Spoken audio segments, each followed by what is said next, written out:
Na 2 месеца пред изборите и пред крајот на мандатот, пробиштипскиот градоначалник Тони Тоневски излезе со отчет пред граѓаните.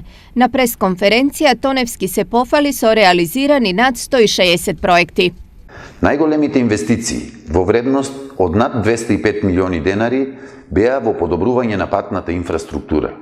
Изградивме, односно реконструиравме 97 улици и патишта во вкупна должина од 27 километри. Инвестиции имало и во водоводната и канализациона мрежа. Изградивме 7 нови водоводи во 6 населени места и 1 во индустријската зона. Со инвестиции од околу 15 милиони денари на жителите на Лесново, Бунеш, Ратавица, Трооло, Кундино им се решија долгогодишните проблеми со водоснабдувањето.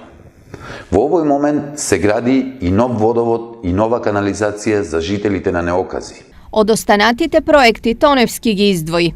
Пробиштип доби нов модерен покриен градски пазар, во кој вложивме околу 75 милиони денари. За прв пат доби и градска капела.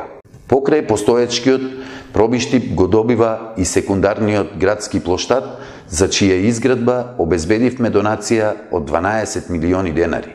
Домот на културата со донација од 158.000 евра станува енергетски ефикасен објект. Градоначалникот Тони Тоневски го завршува својот втор мандат, но на пресконференцијата не истакна дали отчетот му е вовет во барање до гласачите за нови 4 години.